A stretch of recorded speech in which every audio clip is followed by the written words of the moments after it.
Here is a brown ink by Monteverde Joy Sepia. Let's jump straight to the end with my opinion on this ink. The paper I'm using here is a Maruman Mnemosyne Notebook. I thought that in color theory, the emotion of orange was joy, but maybe orange is to make you feel energetic. Whatever. There. This is a great brown. This is a great tone. And in the writing and every pen, though the darker it gets, the better it looks. So, yes, there is some tone variation by pen, and indeed, there is no lack of shading and beautiful shading all the time. Yet a reason I tend to enjoy browns so much. But be warned if you don't like shading, because this brings its A game, or is it S game for shading? Yay, silly jokes.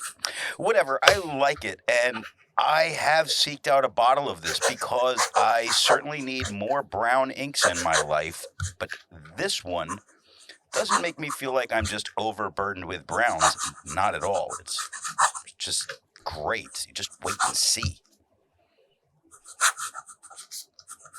The pen for today is a Pilot Custom 823. All of the writing samples are done with a Platinum 3776 with a soft fine nib which writes rather dry, a Hero 7035 with a fine nib that writes wet, a Visconti Van Gogh with a medium nib and an average flow, a Lamy Safari with a broad nib that writes average. Now that we know my opinion on this ink, let's see how I got there, starting with the first writing sample done on Clairfontaine.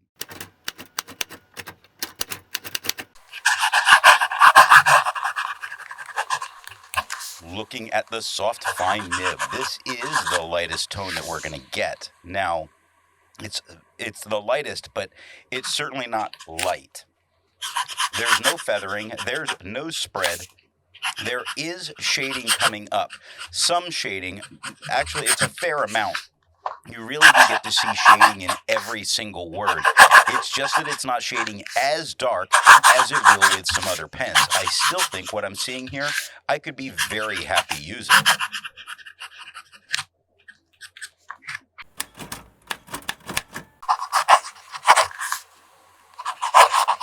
Looking at the wet fine nib, it is quite a bit darker than it was with the soft fine.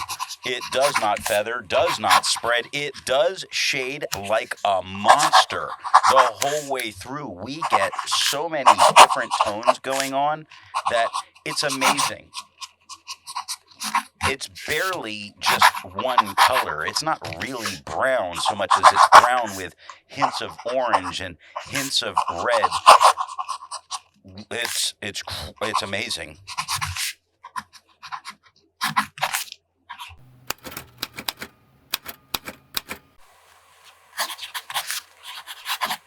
Looking at the medium nib, it is just a tad bit darker than it was with the wet fine. It does not feather, does not spread. It shades even better than it did with the wet fine. It's just wow. Look at it. You can't find a word that it's not constantly transitioning in tone and looking good doing it.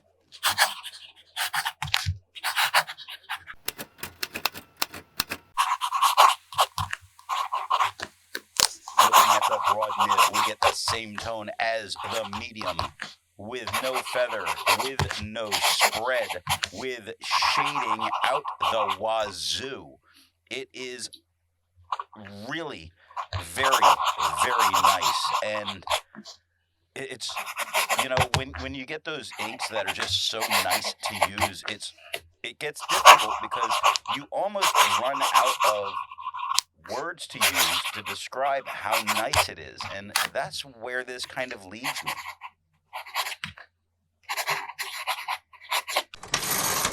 Looking at the back of the page, we have no bleeding and no ghosting. Like most inks, this one comes in a bottle. This is how the Pilot Custom 823 fits. And here is the Pelican M1000. Here is the ink level when you can no longer fill a Lamy Safari. There is approximately 11 milliliters of ink left. The next writing sample is done in a Portage reporter's notebook.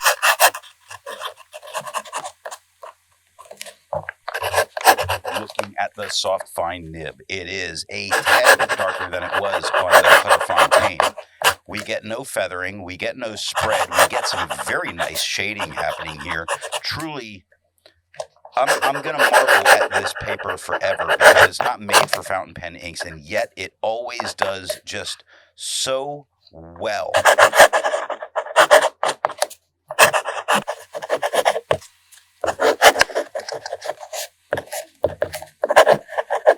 Looking at the wet fine nib, it is a little bit darker than it was it's quite a bit darker than it was with the soft fine, a little bit darker than it was on the Clairfontaine. No feathering, no spread. It does shade, though not as well, and that the paper's a bit more absorbent, and what we're really getting here is more of the darker tone because of that absorbency.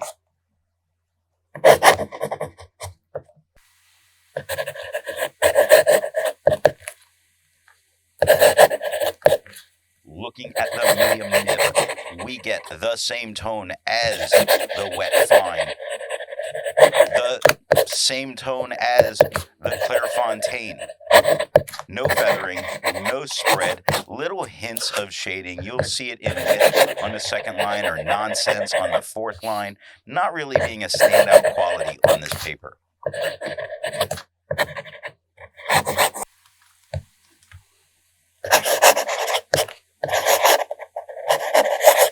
Looking at the broad nib, it is just it's right about the same tone actually as the medium, just about the same tone that we're getting on the Clairfontaine.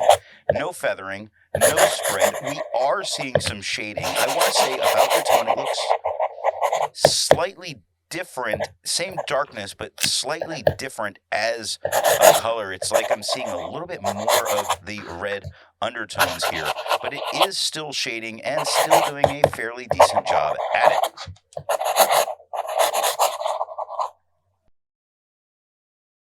Looking at the back of the page, you see that we get no bleeding and no ghosting. Well done. There's a lot to learn by doing multiple chromatographies. The one on the left is immediately put into water for 10 to 15 seconds. The one on the right, marked with a D, is let dry for 10 minutes before putting it into water.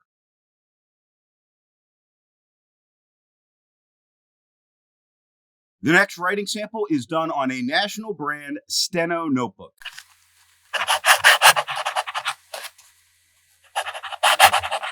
Looking at the soft fine nib, it is a little bit darker than we got on the Clairfontaine and a little bit more red. The tone of the paper is altering the tone of the ink that we're seeing, but not in a horrible way, just not in a way that I would prefer.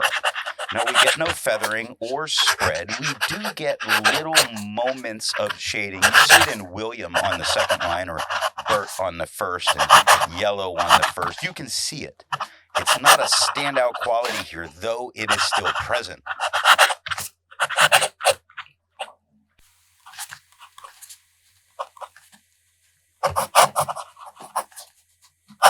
Looking at the wet fine nib, it is quite a bit darker than it was with the soft fine, a little bit darker than we had on the Clairfontaine, really showing itself as a red here, not really seeing it as a brown almost at all as a result of the paper. Now, we get no feathering or spread. We do get a tiny bit of shading going on. You see it in the second line where it was you. You see difference from it to you. Or on the third line, look at mouth where it starts lighter and works its way darker.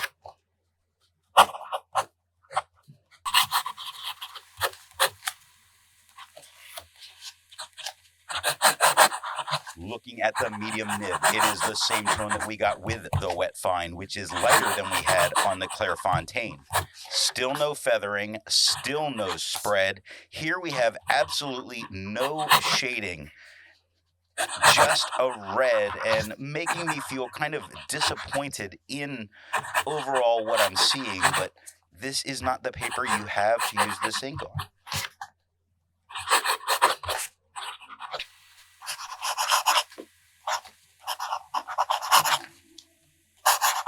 Looking at the broad nib, it is about as dark as it was with the medium nib, but certainly a brighter red. Kind of weird to describe it in that way, but it's the same darkness, but certainly much more red. And here, compared to the Clairefontaine, it is certainly quite a bit lighter. Now, there's no feathering, there's no spread, there's no shading, there's no interest for me to use this ink on this paper. Based on the tones that I'm seeing, it really makes me feel a little disappointed in this ink, considering that I do really like it so much.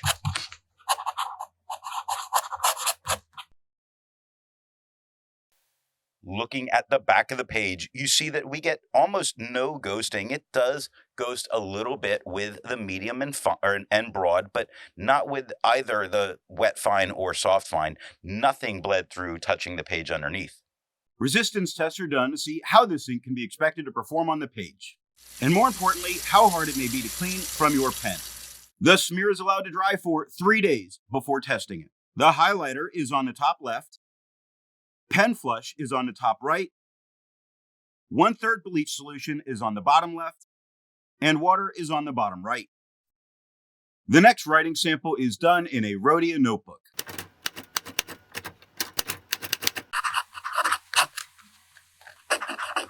Looking at the soft fine nib, we get the same tone as the Clairefontaine.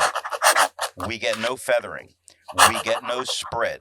We do get shading, and it shades at the same level it did on the Clairefontaine, in that, especially in some of the downstrokes, you see it get a little bit darker, which is nice. It really does bring character to what you're writing, drawing your eye to it.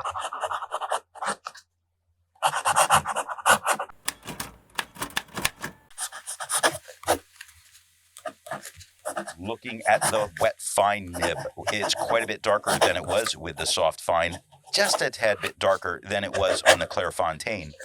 We get no feathering, we get no spread, we do get shading. I think the shading showed up a little bit nicer on the Clairefontaine, though it is shading here very well. You really see it in stood on the first line, or stooped on the second line, or stuck on the third line. I was really hoping for a different, body position there, but it just would have been a nice fit, but it's stuck.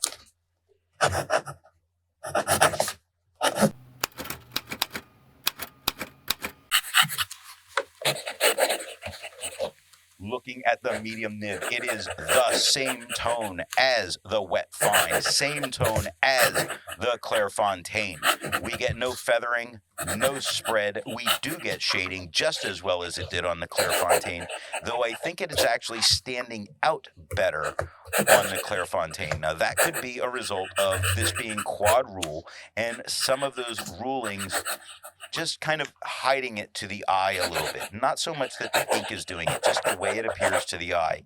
Quad rule is kind of a busy paper to look at.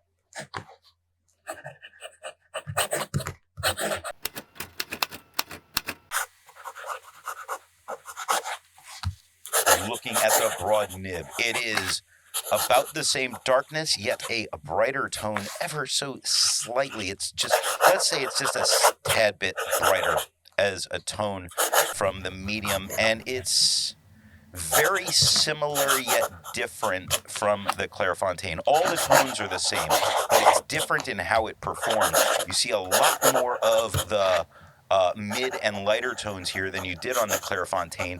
Fewer of the darker tones on the Clairefontaine. Now, there's no feather, there's no spread. It is shading. It's shading well, but I think it's shaded better on the Clairefontaine than it is here.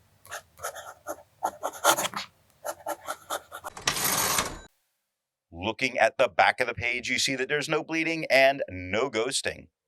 With over 1,000 inks reviewed, let's take a look at some color comparables. Here is Ackerman, their number 23. Here is J.R.R. Café des Isles.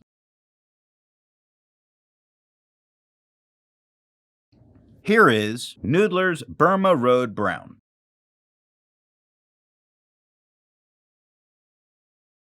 Here is Sailor Kobe number 39 Brick Brown Red.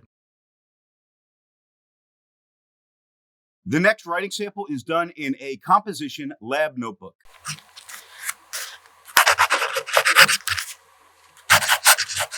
Looking at the soft fine nib, it is a little bit lighter in tone than it was on the Clairfontaine. We get no feathering, no spread, almost no shading. Shows itself a little bit more as a red here than as a sepia than it did on the Clairfontaine. Not making it my favorite because I really am expecting that sepia tone and not getting it with this paper, that the more absorbent and the texture of the paper and the lab notebook paper is just different, and that's what's affecting it.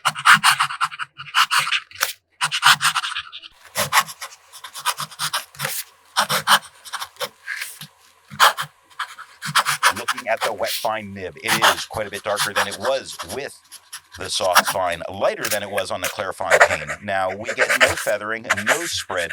We are seeing shading coming through. You see it in Thorn and Bush, Then and Bilbo. You really get to see a little bit of shade show up in most of the words, but not all of the words.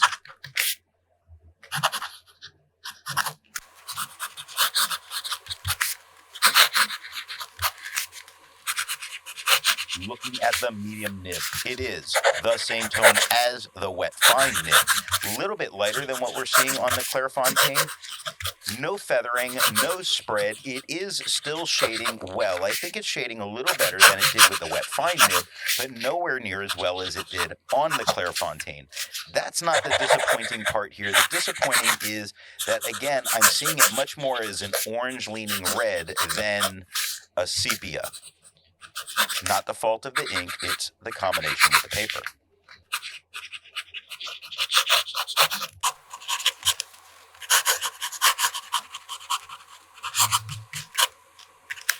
Looking at the broad nib, it's a little bit lighter than it was with the medium, quite a bit lighter than it was on the Clairfontaine, really showing off that red here.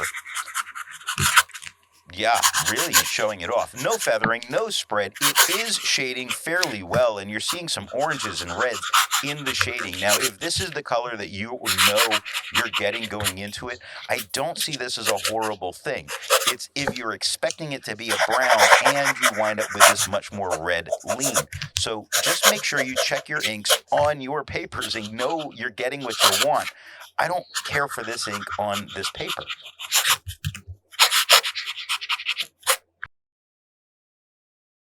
Looking at the back of the page, you see you have no issue with ghosting and nothing bled through touching the page underneath.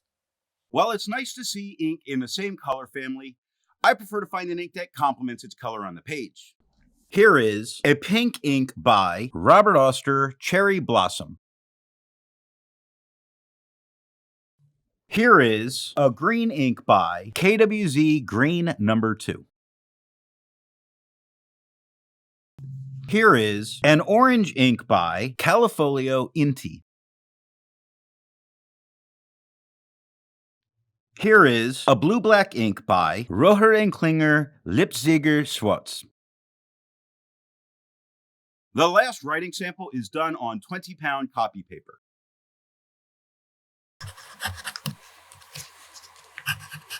Looking at the soft fine nib, it is darker than it was on the Clairfontaine. It's holding on to being a brown, where in a couple papers it showed itself more as a red.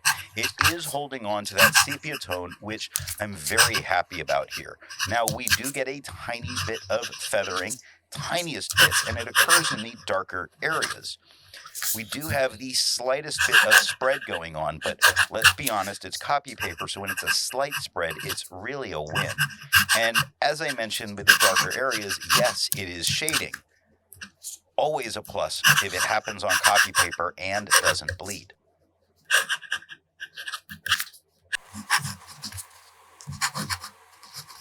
Looking at the wet fine nib, a whole lot darker than it was with the soft fine, quite a bit darker than it was on the Clairfontaine.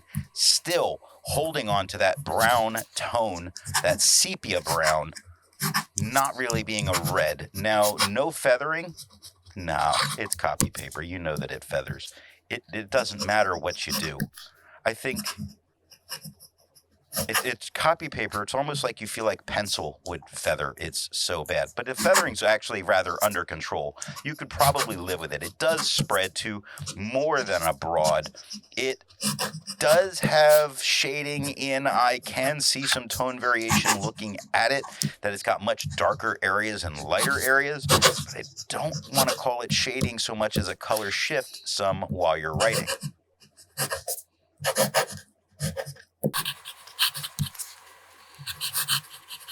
Looking at the medium nib, it is lighter than it was with the wet fine, lighter than it was on the Clairfontaine, and red.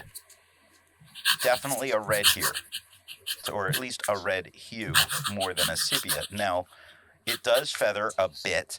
You see it in really everything. It does spread quite a bit. It's a little bit more than a broad. It doesn't shade, which I'm going to really call good news on copy paper, because often on copy paper, when I see shading, I think bleeding. And I know I said that it's kind of a bonus if it happens, but I did say if it doesn't bleed.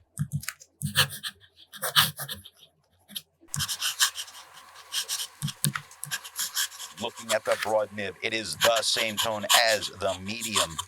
A whole lot lighter than it was on the Clairfontaine. It does feather, actually very little, but it is there, the tiny little feathers. It does spread quite a bit, to be honest. It's a whole lot of spread. There's no shading, and it's definitely a red more than a sepia at this point.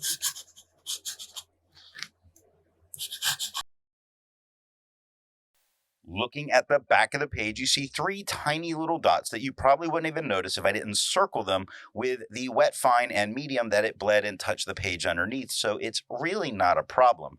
Seeing the back of the page, there's a ton of ghosting. You could never write back here. So what nib and pen do I think are going to give the best writing experience with this ink? The paper I'm using here is yellow Rhodia paper. There's no doubt this can be a dealer's choice, but